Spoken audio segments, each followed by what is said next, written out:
Ocean Acidification Lab by Lilia, Jennifer, Gabriella, and Giovanna.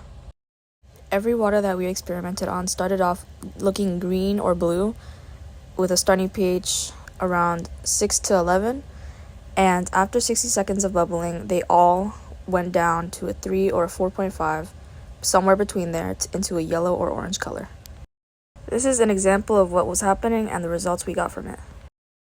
The salt water's pH level went from 11 to 4, the pond water's pH level went from 6 to 4, and the tap or distilled water's pH level went from 8 to 3. Pond water was very acidic to begin with, while the salt water was very basic with the tap. The tap and distilled water was the most acidic in the end, but salt water had the most drastic change. Salt water is the most susceptible to pH changes out of all of them.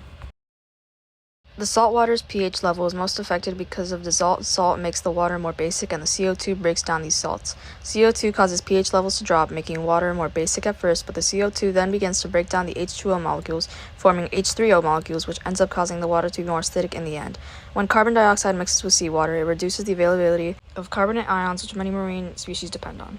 The acidic water begins to break down the shells of many organisms such as sea snail and clams, along with corals' exoskeletons. Without the proper amount of carbonate, these species are unable to recover and form new shells and exoskeletons. CO2 emissions that contribute to ocean acidification mostly come from fossil fuel combustions. Deforestation also contributes to this issue, as with less trees, less CO2 is being absorbed. To help combat this, we should focus more on using energy-efficient materials that reduce CO2 emissions, such as transportation. Protecting coastal areas such as mangrove and seagrass beds, as they absorb a lot of CO2 due to being highly efficient at absorbing carbon dioxide, and also providing a habitat for many marine species. Thank you for watching.